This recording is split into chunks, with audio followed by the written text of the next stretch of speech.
Good morning, very, very warm welcome to all of you to Basel for our fourth International Anti-Corruption Collective Action Conference. It would be probably the sixth if we hadn't had COVID, but despite the break, or especially because of the break, we are incredibly grateful that you dared to join us here in Basel in such great numbers and really bring together a crowd from every corner of the world, which is truly amazing under current circumstances, more so than ever. I'm also particularly pleased that this is probably the conference which is the most diverse in terms of participation. We have people obviously from the private sector, from civil society, but for the first time I think we also have a really substantial representation from government. And I think, you know, in itself we are a little collective action already in the next day or two. The theme is mainstreaming collective action for a fair, clean and sustainable business environment.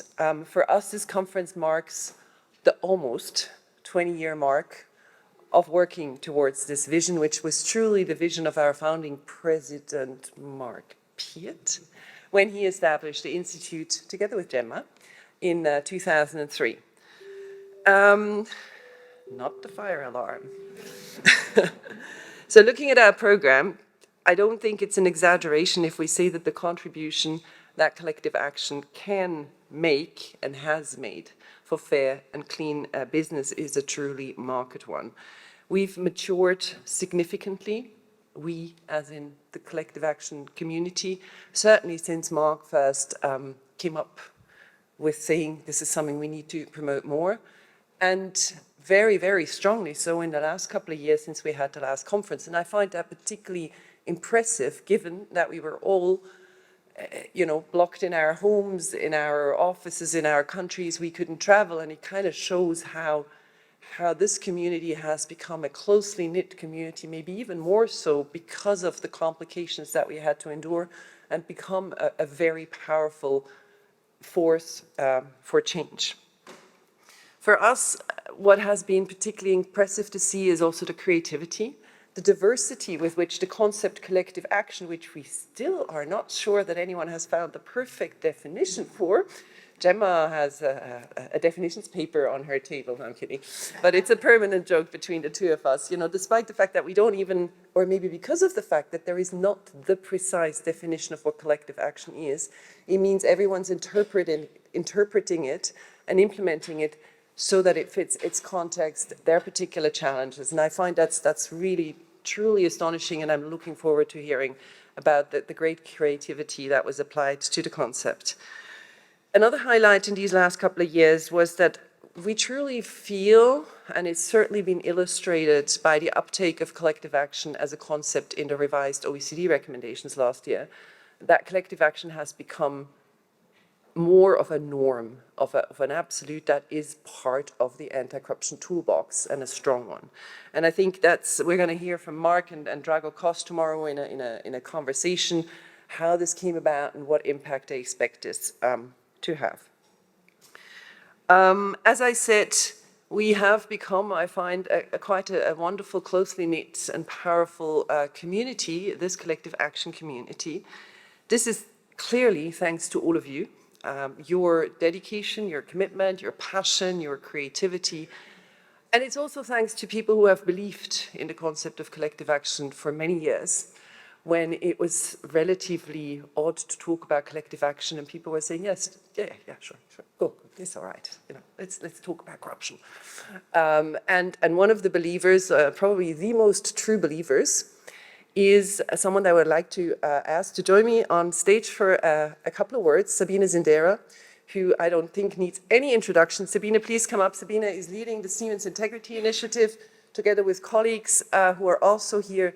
And she has been, I think, our friend and supporter, not only ours, but for many of you out there. And I'd like, Sabine, if you maybe could say a few words and...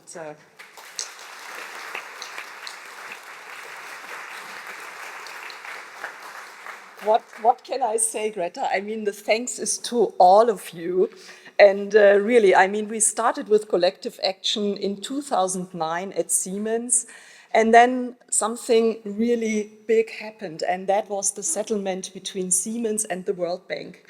And based on that settlement, we made our commitment and we invested 100 million into the fight against corruption. And then, dear Bernie, in 2013, we entered into a settlement with the European Investment Bank and got another roughly 15 million out of that. And today we have committed 120 million into 85 projects in more than 50 countries all around the world. And I'm glad that so many integrity partners are here with us today, and that you joined us here in this conference, which is a collective action moment in itself. And my wish would be, let us continue, even if the going is tough, right? We have come a long way, but we will do our very best to continue. And it is about legacy now, to keep the institutional knowledge, the corporate knowledge, and to drive on the level playing fields. And a very big thank you goes to my partner, Sean Tijera, who is really, day and night working with all of you in getting the Integrity Initiative going, in making it sustainable, in looking after the reports. And it might be painful in between, but it is worth every step. Sean, thank you so much. And I just would like to also thank Annette Kraus, our Chief Compliance Officer of Siemens AG, and Christina Waldschmidt, our Ethics Management Head at Siemens, that you joined us today. So let's connect, and thank you for the opportunity.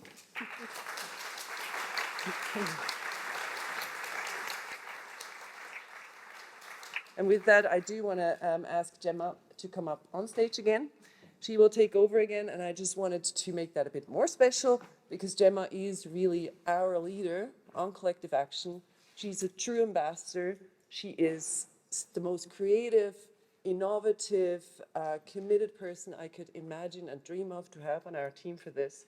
And I did want to make a special thanks to her for that. So with that, thank you. Thank you very much. Okay, thank you. Thank you, Greta. Thank you, everybody. Without further ado, I would like to welcome our keynote speaker, Professor Margaret Heffernan. Professor Heffernan has come from Bath last night, from Bath University, well, not straight from the university, I presume, but from Bath, where she is Professor of Practice, lead faculty for the Forwards Institute's Responsible Leadership Programme. Over the years in the past and still today, Margaret has produced programs for the BBC. She's been the Chief Executive Officer of several media companies.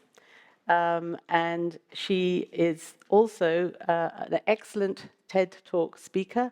I have found her extremely inspiring and have definitely enjoyed her TED Talk, such as Dare to Disagree, where she beautifully describes through examples what constructive questions and questioning ideas and discussing them in a constructive way is called thinking. And if anything needs a lot of thinking and solutions and new ideas, it's tackling corruption, which is why we engage in collective action. She's also a best-selling writer, I was going to say, a best-selling author. And her book, Uncharted, was listed as a Financial Times Best Business Book of the Year when it came out. And I can highly recommend it, along with her other books that are available today. So, Margaret, we are delighted that you made it. And thank you so much for coming. The stage is yours. Please come up. Thank you.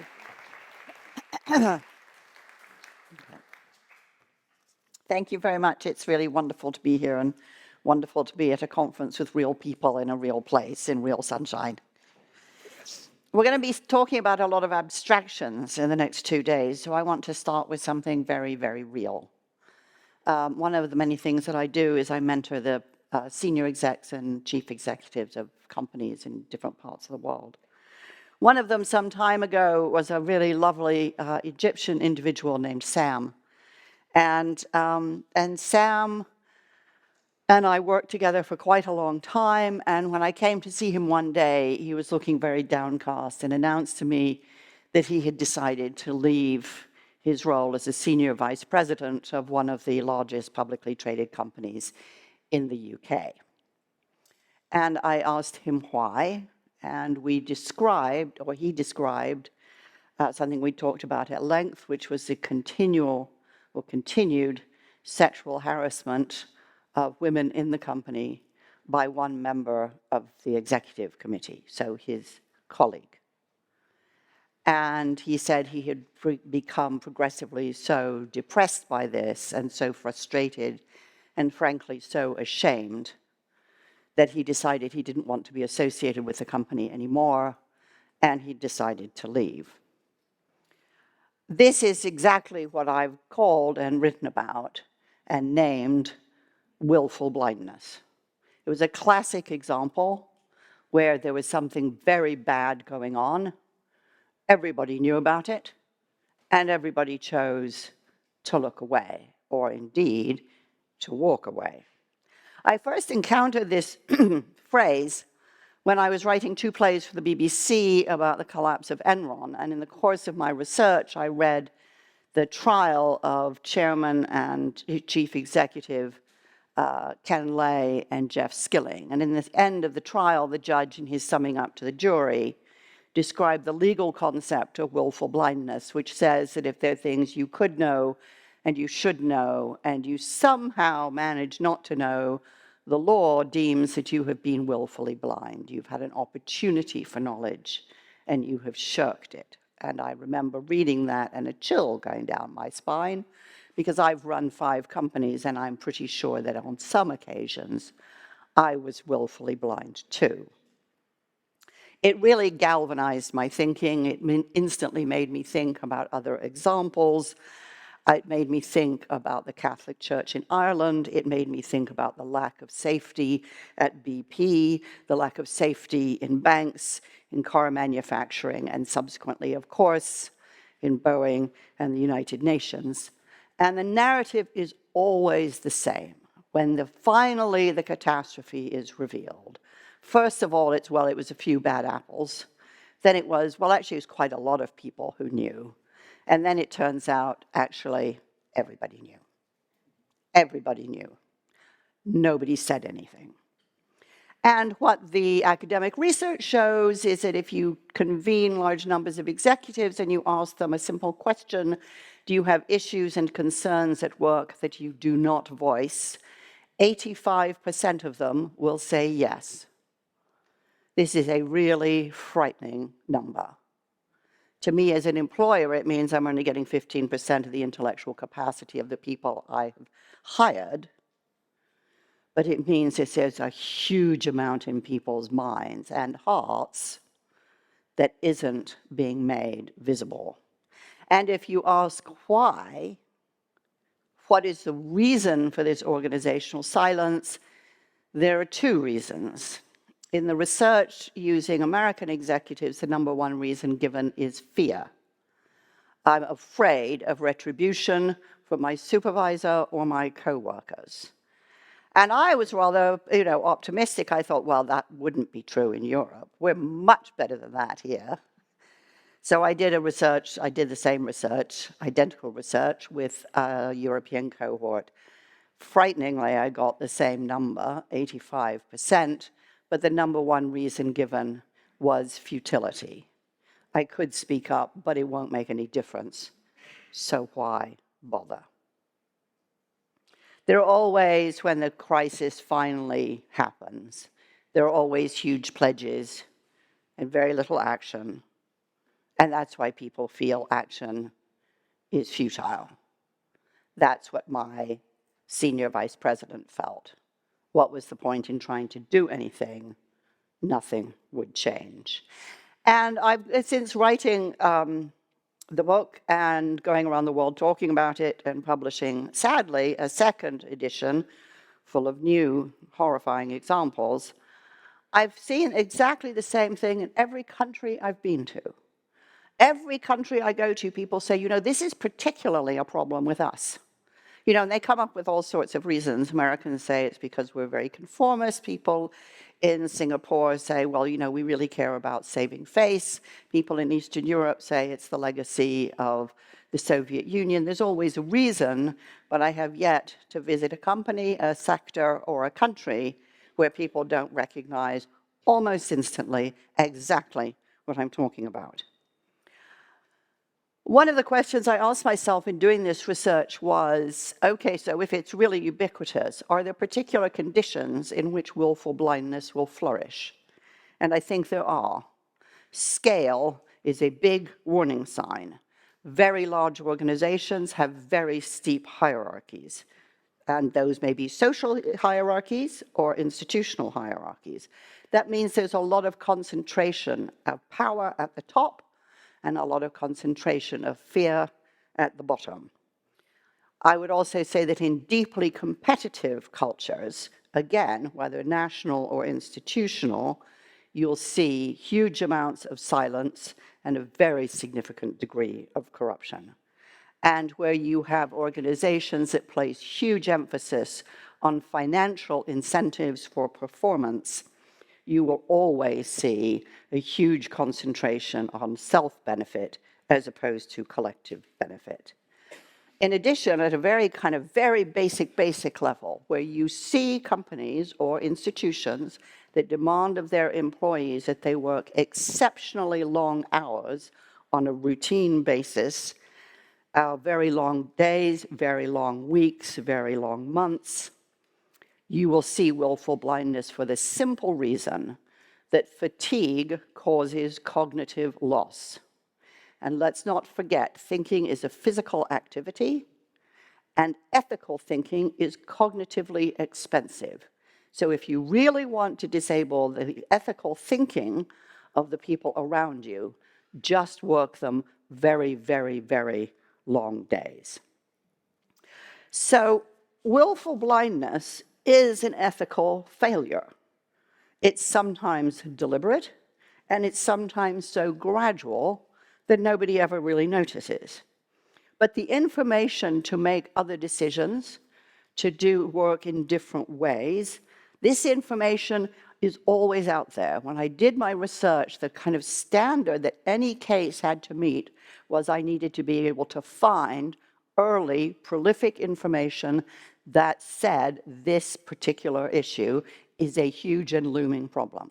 I had to be able to show that that was there before the crisis or the revelation occurred. That's why I call it willful, because there's an opportunity and there's a choice to look away. And I would argue that it's corrosive and that it compounds with time, that the more we look away, the more we keep looking away.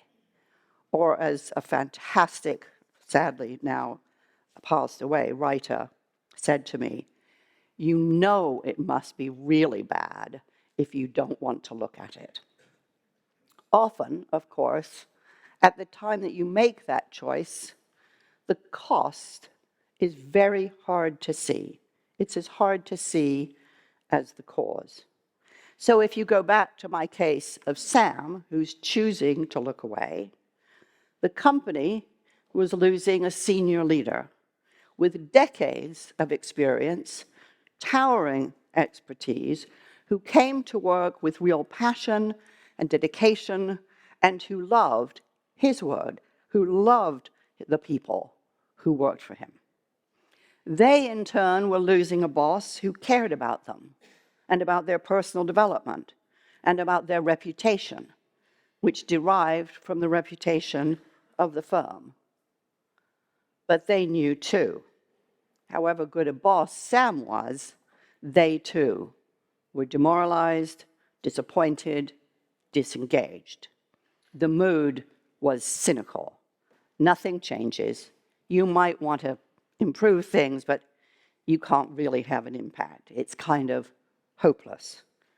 The place was uncreative. It was unproductive. There was huge physical, mental wear and tear, and worse. Corruption of any kind, financial, ethical, social, sexual, stifles initiative, it quashes creativity, and it lowers ambition. If I can't have an impact, why should I bother? Or as Henry Ford once said, whether you believe you can or you believe you can't, you're right. Agency is stolen. You give up your stake in the organization or in the society on which you depend. You despair. I've seen this in businesses, I've seen it in public service, I've seen it in private industry, lower productivity, less innovation, less opportunity for everyone. I've seen it in the UK at the Metropolitan Police. Sadly now, a kind of byword for dishonesty and misogyny. The cost? People won't give them information because they don't trust the Metropolitan Police. I live in Somerset, a good way from London, and when roles in the Metropolitan Police are being advertised, everybody in Somerset knows, don't apply. They will tear you to pieces. And it means that citizens no longer feel what I felt when I was growing up, which is that if I'm in trouble, I can go to the police. My children would never go to the police in London. In the National Health Service, one of the most revered institutions in the UK, a whole string of scandals, of incompetence, of poor values and poor decisions for bad reasons, has led to thousands of patient deaths, huge distrust, and huge fear. In the Catholic Church in Ireland, we saw incredible harm to young children with consequences for their mental health for the rest of their lives. We saw a society that had been held together by church, state, and business start to fall apart. As far as the climate crisis is concerned, greenwashing scandals have absolutely paralyzed chief executives. I attended a dinner a few months ago where chief executives from several large, important British firms sat around the table talking about all the phenomenally great things they were doing to try to address the climate crisis. I'd been invited as a provocateur, and my provocation was simple.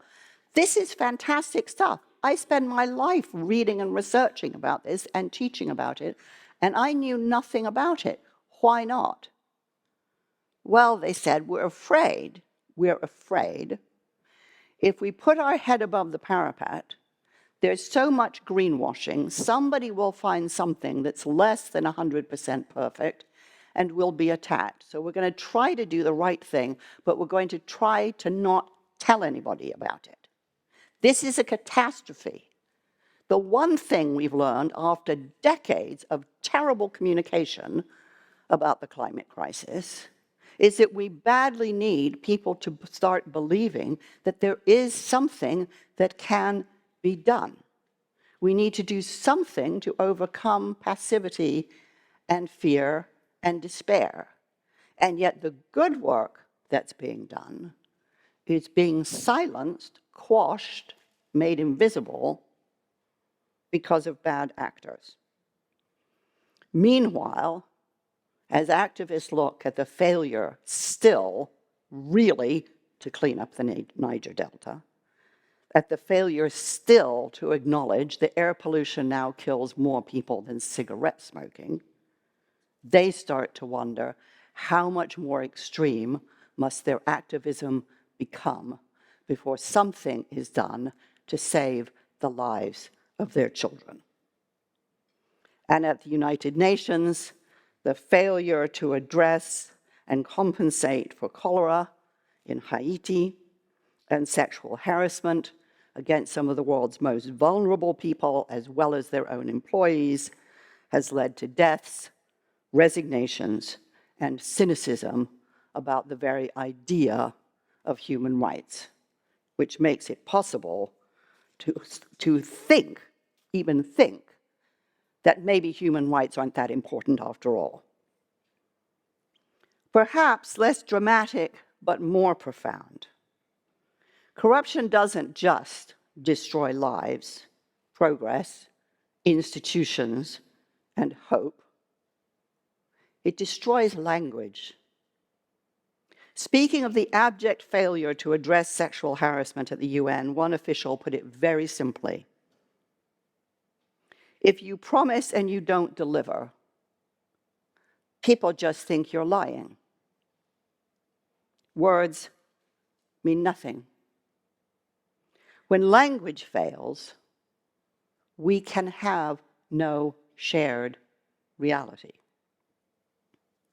Whether it's the Secretary General of the UN or the Prime Minister of the UK or the chief executives of fossil fuel companies, when words mean nothing, we really are lost. Now, one of the brighter lights in my life is I get to teach a program every year on the future of business. It's a voluntary program. I get a phenomenal, wonderful cross-section of students from all over the world. And as the scheduling angels would have it, it starts about 2 weeks after the World Economic Forum at Davos, which means I get the inestimable benefit of their global risk report. I've been teaching it for 10 years. I know it's a sad life, but the global risk report is really one of my favorite pieces of reading.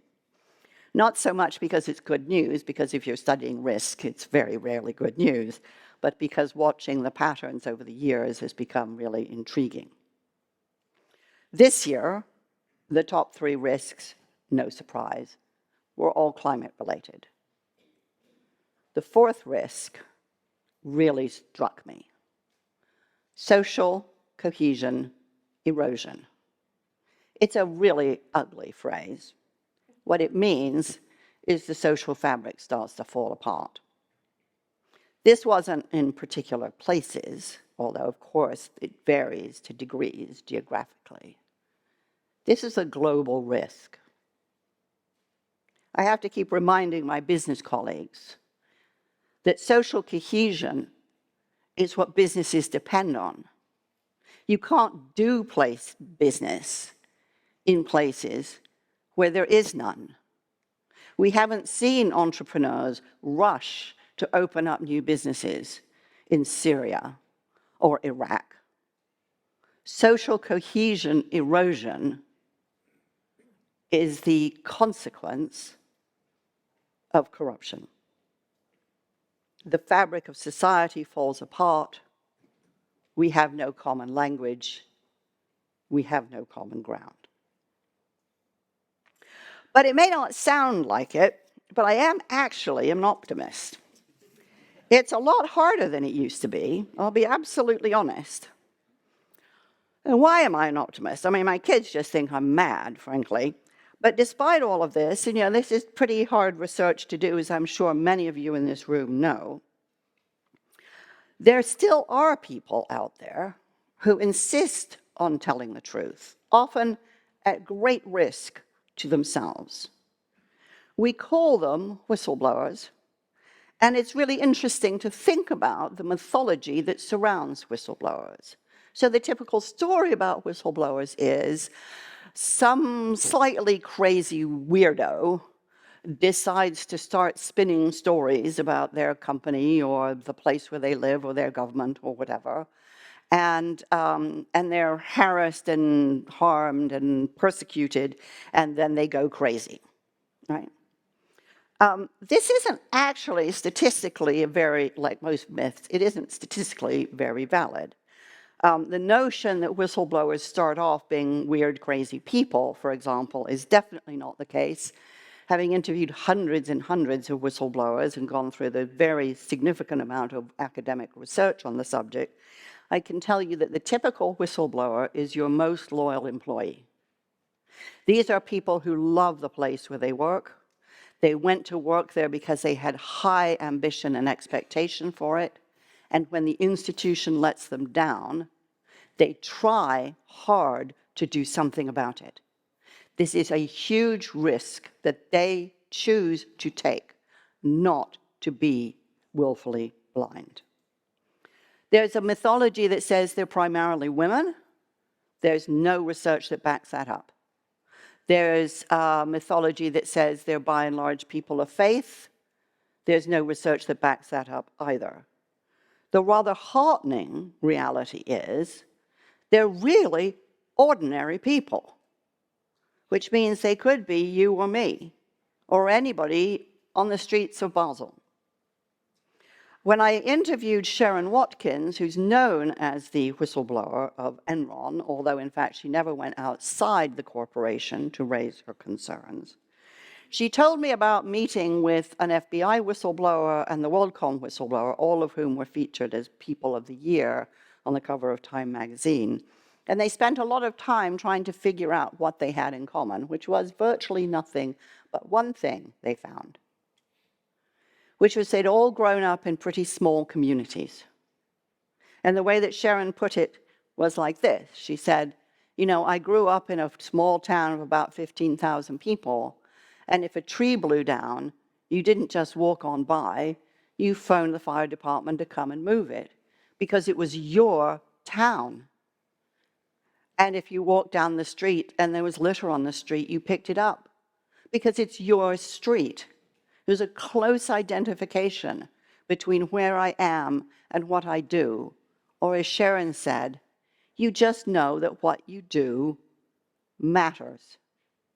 This is really important for anyone running any kind of organization, and it's why the despair that I see in so many companies, the despair I saw in Sam and his employees, is so costly. If I think about Maria Garcino, who is a phenomenal member of the Army Corps of Engineers, who was brought into New Orleans after Hurricane Katrina, who fought for 5 years because the new pumps being installed in the levees were deficient. Government contract hadn't quite been the way it should have been. Specifications weren't quite the way they should have been. Assessment of the pumps wasn't quite up to snuff. And at her own cost, she spent 5 years putting it right. Why? Because she wanted people to believe that the government, in the shape of the Army Corps of Engineers, cared about them and thought they mattered. Whistleblowers are trying furiously hard to reknit the social fabric. If I think of Frank Portnoy, who for years wrote about the looming fragility of the World Bank, and I asked him why he did what he did, he said, I was just brought up to get up every morning and try to figure out how I could make the world a better place. These are very ordinary people who, in very sadly ordinary circumstances, choose to do what other people don't do. But the very fact that they're ordinary is what gives me hope. I've done a lot of research around aviation, and of course, one of the most striking changes in aviation worldwide has been the emergence since the 1970s of the just culture, which I'm sure many of you are familiar with. This derived after a plane took off from Heathrow, very quickly crashed, everybody died, and it turned out that all of the faults that had created this tragedy were known. It's just they weren't connected. They were all little things that in combination led to a very big bad thing. And so they realized this isn't about punishing a few people. It isn't about bad apples.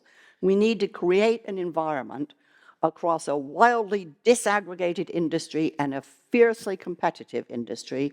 We need somehow to create a culture where everybody feels it is their duty and desire to speak up if they see anything going wrong, even if they're not quite sure whether it matters or not. If it's a tap dripping or just a door that doesn't close properly. From the janitor to the CEO, everyone is required to file a report. They call it a just culture. And it is held to be responsible for making aviation the single safest form of transportation. It's now been enshrined in EU law. It's a beautiful example of collective action, where everybody is responsible, where nobody can say, it's not my job. I also spend a lot of my time teaching a program both in corporations and at the university called Giving Voice to Values. It's teaching people how to speak up safely, teaching them how to do perspective taking, teaching them how to find allies so that they never, ever find themselves acting alone. It is, if you like, another form of collective action. And one of the things that's emerged from that program is the need both to speak up, the commitment to speak up if I see anything going wrong, but on the part of executives, the responsibility to listen. All of these initiatives are aimed at ordinary people, not special people, not special jobs, everybody. It's a kind of form of open source behavior. These are people, what we're trying to do is look at the whistleblowers, see these people as heroes, not troublemakers, and to find places and make spaces where truth-telling is ordinary business as usual. If I think back to Sam and the day that he was so despondent, I think about what happened next. I think Sam expected me to pat him on the back and say, well done for having such high standards, instead of which I didn't. I said to him, Sam, you're a very big, powerful person in this organization. And if you're going to leave, I want you to leave with a really clear conscience. So my question to you is, have you done everything you could?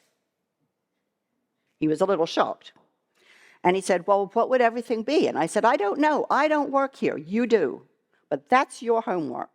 I want you to go home, and on Sunday afternoon, when you always get ready for work, sit down with a piece of paper and a pencil and write down what everything would be and see how many of those things you've tried. So he was a good guy, and he went home and he did his homework, and the next time I saw him, he was looking pretty frisky. And I said, well, so what happened? And he said, well, I did my homework, and I looked at some of the things on the list. And, you know, they were kind of easy. And I thought, if I'm going to leave anyway, I may as well give it a shot. And he went to the chairman of the board, and he explained where he was, where he stood, and why he wanted to leave. The consequence was that the perpetrator was fired, and he was promoted to chief operating officer. Nobody tells these stories. This is the asymmetry in some of the mythology around whistleblowers, which is the big drama is in tragedy. But the great achievement is in just fixing the problems, one after another. I think these are pretty dark times, and I think you probably don't need me to tell you that. But like many of you here, I believe in the collective action of ordinary people. These are the people who give me hope and keep me optimistic. Thank you very much.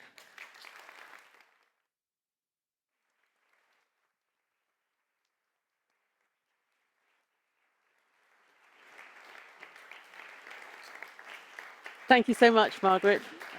Thank you so much for your insights.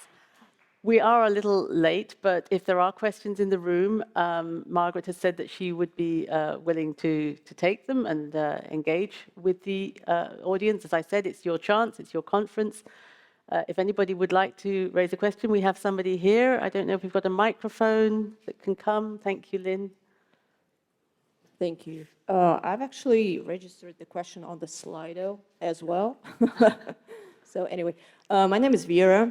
I'm a fan of your work. I've been following your writing for years, and I'm really, really happy to, see you in person, speaking so inspirationally. That's just, thank you, Basel Institute, for this experience. So the question was about the confidentiality agreements. How these are obstaculating speaking up and what we should be doing about it. And there was an example which came out to my mind, a recent example that happened with ex-employees of Google who tried to sue the company because the motto, the main promise, don't do evil, the main promise of Google, as they alleged, has been broken by the company for certain actions and strategic decisions. And the company immediately responded that they had broken 100 of confidentiality clauses in their employment contracts, et cetera. So that raises certain questions. What do we do about it? Because I mean, confidentiality is important in today's world, but at the same time, is it an obstacle? What do you think? Thank you. Well, thanks. Thank you for your kind words about my work, and thanks for a wonderful question. It is an obstacle, and companies, by and large, use confidentiality agreements or non-disclosure agreements in a very sloppy way to cover everything, absolutely everything. So I guess there are two things I think about this. One is, obviously, this is a debate we have to have with companies about making them very, very, very specific. Because right now, if you were to tell somebody how many cups of coffee are consumed at the BBC, that would probably be covered by an NDA. I mean, it's ridiculous. It would be better if the law said that it had to pertain to important information, but changing laws is very, very difficult. I think we need, those of us who work in, well, either the private sector or the public sector, need to be talking about how very specific they should be. Because if they're very specific, they're much more likely to be respected and enforced because they're about things that matter. And where they've really been so damaging has been where they've been about absolutely everything. But I also think, and this is going to sound a bit hard-nosed, but, that's me. I was once in a situation where I was running a company for an investor, and he had a portfolio of about 100 companies, no, 40 companies, sorry. And I realized by a sort of fluke, and also via whistleblower, that I was being paid 50% of what my male peers were being paid to run this company. And this was a very shocking moment for me. I rather like Sam, I loved my job, I loved all the people I'd hired. They had largely, or significantly joined because of me and the company I was running. And I had to have a hard conversation with myself about, am I going to do something about this? And what happens if I get fired? Because I can only do something about it if I'm prepared to walk away. And I thought about it for a long time, and I thought, well, actually, I can't stay if it doesn't get fixed. I can't collude in my own underestimation. And I don't want the people I've hired to work in a place where this kind of stuff goes on. So I thought, well, if I get fired, I get fired. I think there's something quite magical about this, by the way, which is I think once you've decided that, you never get fired, right? It's just like, I mean, it's a very long story. But anyway, I've learned if you're working with bullies and you're always prepared to walk away from them, you never have to. They just can feel that you really mean it. So I wrote, a very, very, very long email about my discovery, and then I edited it to one sentence, which was, I'm deeply disappointed to discover that I'm a victim of pay discrimination, that I'm being paid half of what my male colleagues are being paid. And the next day, my pay was doubled, and nobody ever mentioned it. So I think we have to be kind of tough on ourselves. I don't think there's any, I think staying in a situation like that is so corrosive. And, maybe I'm lucky that I was in a situation where financially I could afford it. But somebody's got to make a stand. And lots of people can and don't. I have a lot more sympathy for people who really can't. But the amazing thing about whistleblowers is that it's usually those people who simply can't stand it. But staying absolutely is too soul-destroying. But yes, they need to be much more limited. And I think I mean, on the whole topic of sexual harassment, which is where NDAs have become most, egregious, I think you have to turn around if you're offered one of these things and say, I just can't believe in a company that has an NDA like this, so I don't want to come and work here in the first place. There has to be a cost, I mean, also you have to, it's not always possible, but it's frequently very possible to have this debate internally where there is no confidentiality breach because the information stays within the company. Almost every single whistleblower tries that at length, and they only go outside when they've despaired of all internal success. Yeah. There's a couple of questions that have come in, and they're on up there. Okay. So maybe we can combine them because time is a little bit tight. Yeah. Seems that whistleblowing is culture-driven, and the attitudes to those who speak up varies across geographies. Yeah. How do we account for that? And do financial rewards help? Yeah.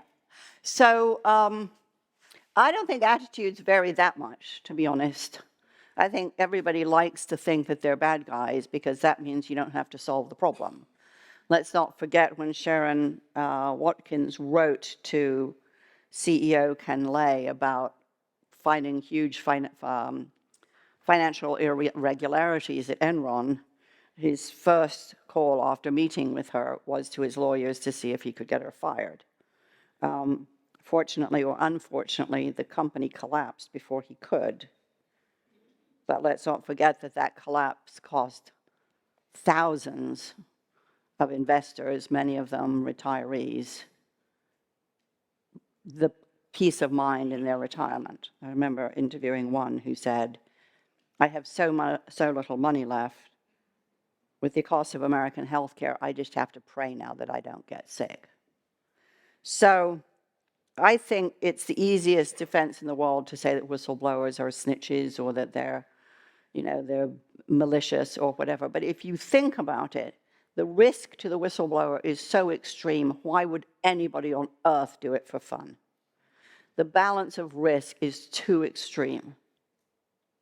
Now, are there one or two occasions where this might be malicious? Yes, but my recommendation, and I, as a CEO, have operated on this basis, if somebody comes and tells you they think there's something wrong, look into it.